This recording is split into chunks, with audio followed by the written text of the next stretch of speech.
Nous venons d'écouter Pasteur Marcelo Tinassi qui enseigne sur la Noël, ses origines, son histoire et enseigne sur les différentes lumières sur la Noël. Alors, parler de Noël exige de distinguer 3 niveaux différents. Il y a le mot, l'histoire culturelle et l'usage religieux. Les confondre crée de la confusion, les séparer permet de réfléchir avec lucidité. Le mot Noël vient du latin natalis, comme il vient de dire, qui signifie naissance. L'expression complète est dies natalis, désignait le jour de naissance d'une personne ou d'un événement marquant. Avec le temps, natalis a évolué dans le latin populaire puis dans l'ancien français pour devenir Noël. À l'origine, le mot ne portait donc aucun changement chrétien spécifique. Il parlait simplement d'une naissance. Sur le plan historique, il faut être rigoureux. La Bible ne donne aucune date pour la naissance de Jésus. Ni les évangiles, ni les écritures apostoliques ne mentionnent un jour précis. Les premiers chrétiens ne célébraient pas la naissance du Christ. Leur centre était la résurrection. Pendant les 2 ou 3 premiers siècles, Noël n'existait tout simplement pas comme fête chrétienne. La fixation du 25 décembre apparaît plus tard autour du 4e siècle dans un contexte bien précis. L'Empire romain célébrait déjà à cette période plusieurs fêtes liées au solstice d'hiver, notamment le Sol Invictus, la fête du soleil invaincu. Ces célébrations marquaient le retour progressif de la lumière après les jours les plus courts de l'année. Il est important de dire les choses sans peur. Le 25 décembre n'est pas une date biblique, mais une date historique et symbolique. Au fil des siècles, Noël s'est enrichi ou alourdi, selon les points de vue de nombreuses traditions, crèches, chants, sapins, échanges de cadeaux, etc. Certaines viennent des pratiques médiévales chrétiennes, d'autres de traditions païennes réinterprétées. Il faut mettre l'accent sur ça. Il y a des différentes pratiques qui sont liées à la Noël, ce sont des choses réinterprétées. D'autres encore du monde moderne et commercial. Là encore, tout n'a pas la même valeur spirituelle. Alors en résumé, Noël n'est ni une fête inventée par la Bible, mais une fête païenne recyclée. Je pose encore cette question, est-ce qu'on parle de Noël dans la Bible? On peut répondre catégoriquement non. La Bible ne parle pas de Noël comme fête. Le mot Noël n'apparaît nulle part et aucune célébration annuelle de la naissance de Jésus n'est intitulée dans les Écritures. Ce que la Bible fait en revanche, c'est raconter la naissance de Jésus, surtout dans Matthieu chapitre 1er et chapitre 2, et aussi Luc chapitre 1er et chapitre 2. On y trouve l'annonce à Marie, la naissance à Bethléem, les bergers, les anges, les mages, etc. Mais attention aux détails importants, aucune date n'est donnée et aucun ordre n'est donné de commémorer cet événement chaque année. Dans le Nouveau Testament, les premiers chrétiens ne célébraient pas la naissance de Jésus. Leur centre, c'est la mort et la résurrection de Christ. Jésus lui-même dit « Faites ceci en mémoire de moi » en parlant du repas qui rappelle sa mort par sa naissance.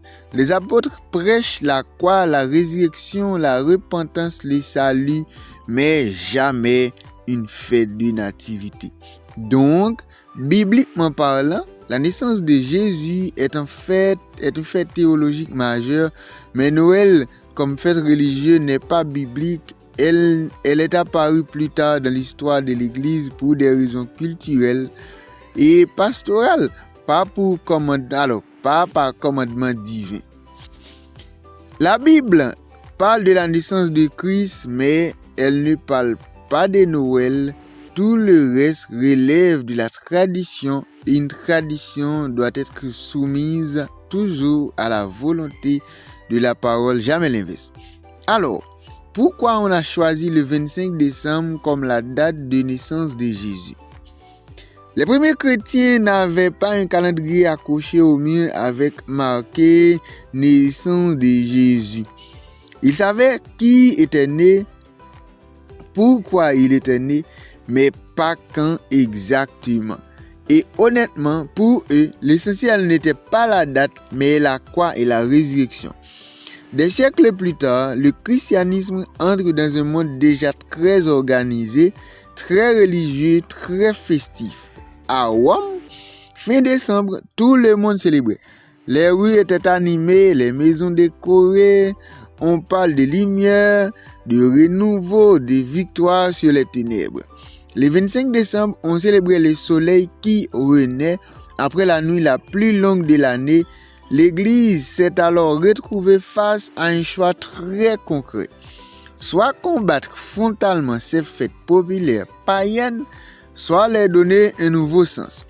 Elle a choisi la deuxième option, ce qui n'est pas une bonne décision car la Bible dit de ne pas se conformer au siècle présent. Romains 12, verset 2. Voici des preuves qui montrent que Jésus n'est pas né en décembre et en hiver. Alors, on ne peut pas donner une preuve mathématique de type document officiel daté, mais on en a un fuseau d'indices solides qui rendent une naissance en décembre, donc en plein hiver, très improbable. D'abord, le détail le plus cité, mais aussi le plus parlant, les bergers dans les champs. Luc dit clairement que des bergers passaient la nuit dehors avec leurs troupeaux. En Judée, décembre correspond à la saison froide et pluvieuse. La nuit sont timides, parfois glaciales même. À cette période, les troupeaux étaient généralement rentrés ou abrités, pas laissés à l'extérieur la nuit. Les bergers dorment dehors, surtout au printemps et au début de l'automne, quand le climat est sec et doux. Ce simple détail contredit fortement une naissance hivernale. Ensuite, le recensement romain. Le recensement obligeait les gens à voyager parfois sur de longues distances. Rome n'organisait pas ce genre d'opération en plein hiver, surtout dans une région montagneuse comme la Judée. La route devenait boueuse, dangereuse, peu praticable. D'un point de vue administratif, c'est illogique. Les recensements se faisaient plutôt dans des périodes favorables au déplacement, donc hors hiver. Il y a aussi l'argument agricole et pastoral. La naissance de Jésus est associée symboliquement à l'agneau. Or, la période de mise bas des brebis en Israël se situe surtout au printemps. Cela explique la présence massive de bergers dehors, veillant sur des troupeaux nouvellement nés. Là encore, l'hiver colle mal au contexte. Un autre indice plus technique mais intéressant concerne le père de Jean-Baptiste, Zacharie. Luc précise qu'il appartenait à une classe sacerdotale précise, celle d'Abidja. Les historiens juifs connaissent l'ordre des services de ces classes dans les années. En croissant ces données, beaucoup d'exagétètes arrivent à une conception de Jean-Baptiste vers juin, sa naissance vers mars, et donc la conception de Jésus environ 6 mois plus tard, ce qui placerait sa naissance autour de septembre ou octobre, pas en décembre. Enfin, il y a le silence total de la Bible sur une date hivernale. Aucun texte ne suggère le froid, la neige, l'hiver. Les récits donnent au contraire une ambiance de déplacement, de camp ouvert, de nuit passée dehors, ce qui correspond à une saison clémente. La Bible ne dit pas quand Jésus est né, mais tout ce qu'elle décrit ne ressemble pas à l'hiver. Le 25 décembre n'est donc pas une date biblique ni historique, mais une date symbolique et tardive, choisie bien après les apôtres. Maintenant, parlons du Père Noël. D'où vient ce personnage? Qui est-il? Le Père Noël tel qu'on le connaît aujourd'hui n'a aucun lien direct avec la naissance de Jésus. C'est un personnage issu d'un mélange d'histoire, de tradition et de commercialisation. Il faut mettre l'accent sur ça, la commercialisation. À la base, il y a Saint Nicolas, un évêque du IVe siècle à Myre, aujourd'hui en Turquie. Nicolas était connu pour sa générosité, il aidait les pauvres, distribuait des cadeaux aux enfants et accomplissait des miracles. Sa fête se célébrait le 6 décembre, pas à Noël. Au fil des siècles, sa légende a traversé l'Europe. Dans certains pays, il était accompagné de personnages plus sombres comme les pères Fouettard en France ou le Krampus en Allemagne qui punissaient les enfants désobéissants. Avec la colonisation et la migration, la figure du Saint-Nicolas a été adoptée à Santa Cruz aux États-Unis. Les poèmes du 19e siècle et les illustrations de Thomas Nast ont fixé son image, un vieil homme jovial, barbu, vêtu de rouge et blanc, volant sur un traîneau tiré par des rennes. La commercialisation au XXe siècle a renforcé cette image. Coca-Cola, dans les années 1930, a contribué à populariser le costume vif et la barbe blanche que nous connaissons aujourd'hui. Alors, le Père Noël est une création culturelle et commerciale inspirée par Saint-Nicolas, mais il n'a pas de fondement biblique ni spirituel. Il symbolise la générosité et la fête, mais son rôle dans la célébration de Noël est une invention humaine à ajouter à une fête chrétienne pour des raisons culturelles et marketing. Alors, qui était Saint-Nicolas? Saint-Nicolas, évêque de Myre du IVe siècle, est devenu célèbre pour sa vie de piété et d'altruisme. Les récits racontent qu'il aidait secrètement les pauvres. Par exemple, il aurait jeté des sacs d'or par la fenêtre d'une famille dans le besoin pour éviter que ses 3 filles ne soient vendues comme esclaves. Ses actions discrètes ont fait de lui un symbole de générosité anonyme. Après sa mort, sa renommée s'est étendue dans toute l'Europe et dans de nombreuses histoires de miracles et de bonté lui ont été attribuées. En Europe du Nord et centrale, surtout aux Pays-Bas et en Allemagne, il est devenu une figure festive célébrée le 6 décembre. Les traditions locales ont progressivement mélangé ces histoires avec la coutume païenne de l'hiver, comme la célébration du solstice, pour créer des rituels autour de la lumière, du don et du partage. Au fil des siècles, en migrant vers l'Amérique et avec l'influence culturelle des poèmes et illustrations au 19e siècle, Saint-Nicolas a évolué en Père Noël, un personnage jovial, barbu, vêtu de rouge et blanc, distribuant des cadeaux. Cette figure moderne est plus commerciale et plus festive. Thomas Nast a beaucoup influencé la fête de Noël. Alors, qui est cet homme Thomas Nast? Thomas Nast était un illustrateur et caricaturiste politique américain du 19e siècle, surtout connu pour ses dessins satiriques dans des journaux comme Harper's Weekly, mais il a aussi eu un rôle central dans la formation de l'image moderne du Père Noël. Dans les années 1860 à 1880, Nast a publié une série d'illustrations qui ont fixé l'apparence du Père Noël, barbu, jovial, vêtu de rouge et blanc, vivant au pôle Nord, distribuant des cadeaux aux enfants sages.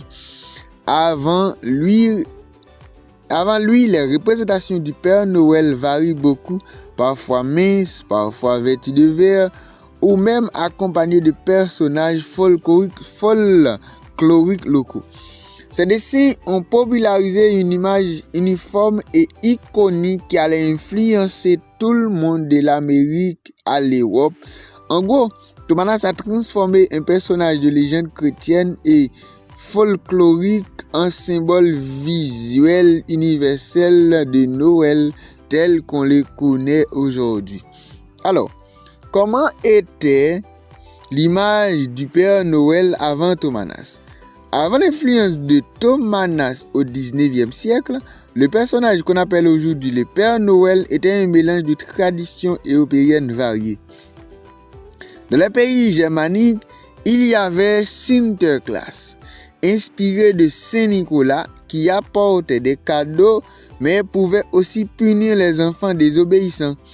En Scandinave, on parlait de Jules Nis, un lutin ou un petit esprit de Noël souvent malicieux qui apportait des cadeaux ou faisait des farces. L'apparence de ces personnages variait énormément, parfois minces, austères, parfois vieux et barbus, mais vêtus de vert, de marron ou même de bleu.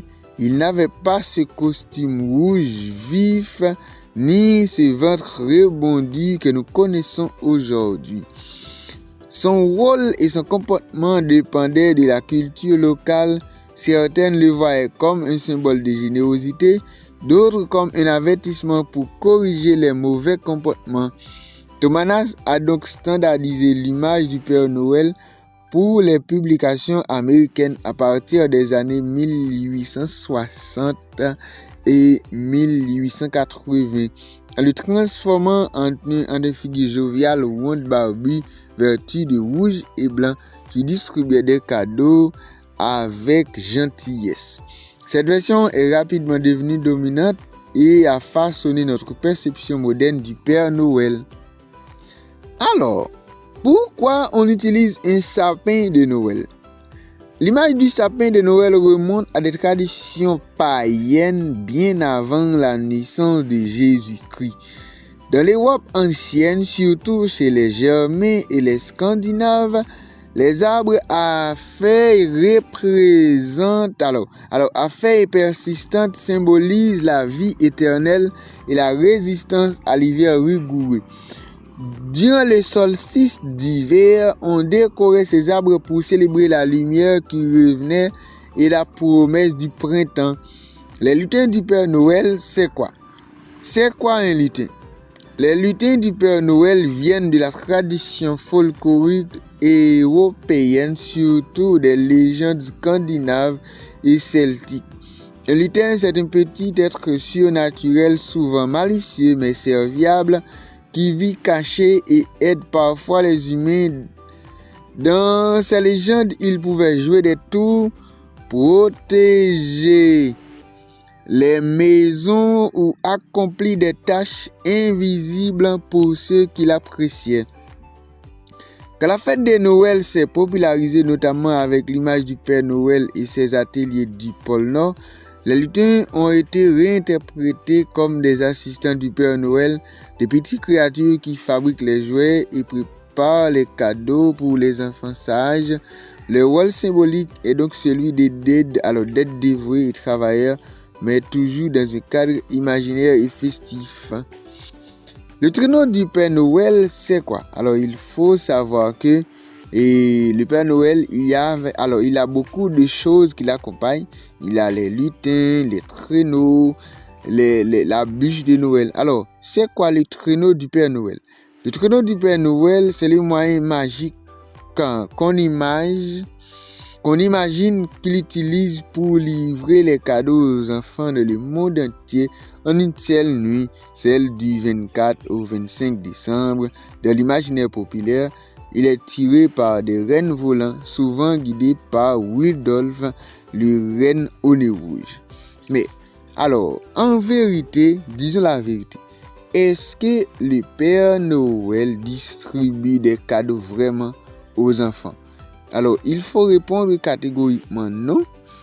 Et ce sont des farces, ce sont des choses imaginaires, mais c'est le père des enfants ou les parents des enfants qui achètent des cadeaux. Et quand l'enfant dort, il met tout doucement le cadeau sous l'oreiller de l'enfant, disant que c'était le Père Noël qui a passé et qui a laissé le cadeau à l'enfant. Symboliquement, le traîneau représente la rapidité, la générosité et la magie de Noël, une façon de rendre tangible le fait que les cadeaux arrivent à tous et partout. Ce n'est pas dans la Bible, c'est une tradition culturelle issue du folklore européen, popularisée surtout au 19e et 20e siècle grâce aux contes et aux illustrations et aux publications. Alors, c'est quoi le folklore européen? Les folklores européens, c'est l'ensemble des traditions, légendes, contes, chansons, fêtes et croyances popularisées qui se sont transmis de génération en génération en Europe.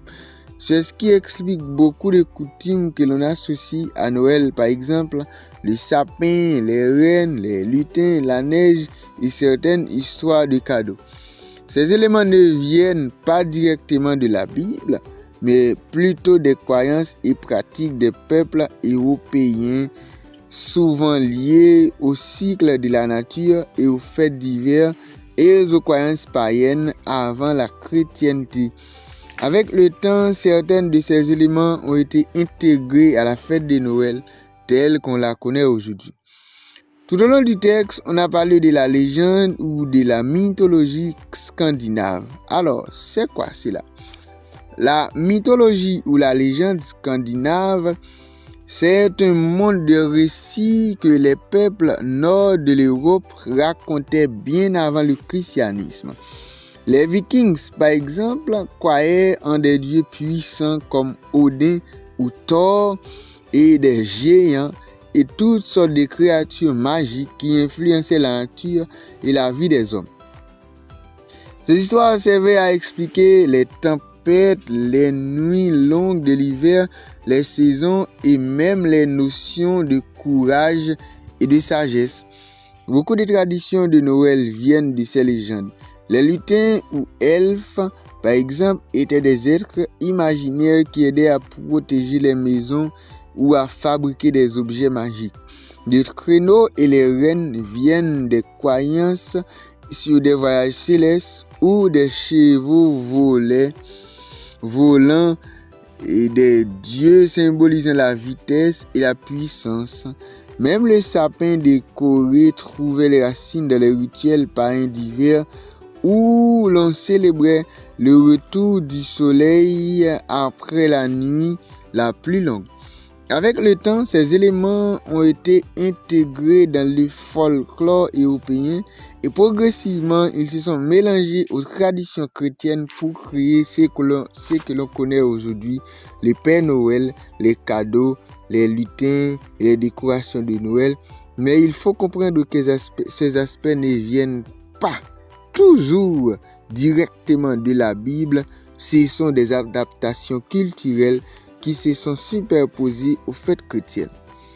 Et aussi, on a parlé de Sinterklaas. Alors, c'est quoi Sinterklaas? Sinterklaas est le personnage historique et folklorique qui a inspiré le Père Noël moderne. Il vient des Pays-Bas et de la Belgique et son nom est une contraction de Saint-Nicolas. Saint-Nicolas en néerlandais. Sinterklaas est représenté comme un évêque âgé et bienveillant portant un mitre rouge et une longue cape. Il voyage sur un cheval blanc et distribue des cadeaux aux enfants sages chaque 5 ou 6 décembre, le jour de la fête de Saint-Nicolas. Il est toujours accompagné des personnages appelés Zwart Piet ou Pierre le Noir, qui l'aide à distribuer les présents et à avertir les enfants de leur comportement. L'histoire de Sinterklaas est profondément liée à la tradition chrétienne de Saint-Nicolas, connu pour sa générosité et ses miracles. Ce personnage a traversé les siècles et a été adapté dans différents pays. Aux États-Unis, il est devenu Santa Claus avec son traîneau tiré par des rennes, fusionnant avec d'autres traditions européennes et nordiques. On ne peut pas parler de Noël sans parler de la biche de Noël. Alors, c'est quoi cela? La biche de Noël telle qu'on la connaît aujourd'hui vient d'une ancienne tradition païenne européenne qui remontait bien avant l'ère chrétienne. À l'époque, dans les campagnes, on ne célébrait pas encore Noël comme fête chrétienne, mais on en avait besoin de lumière et de chaleur pendant les solstices d'hiver, la nuit la plus longue de l'année. La bûche était alors choisie avec soin. On cherchait un bois dur et noble, symbole de force et de protection pour les maisons. Cette bûche n'était pas simplement posée dans la cheminée pour brûler, elle était bénie, décorée parfois de rubans ou de symboles et sa combustion était lente, presque sacrée. On croyait que la fumée et les cendres protégeaient la maison des mauvais esprits et que la chaleur et la lumière apportaient chance et prospérité pour l'année à venir.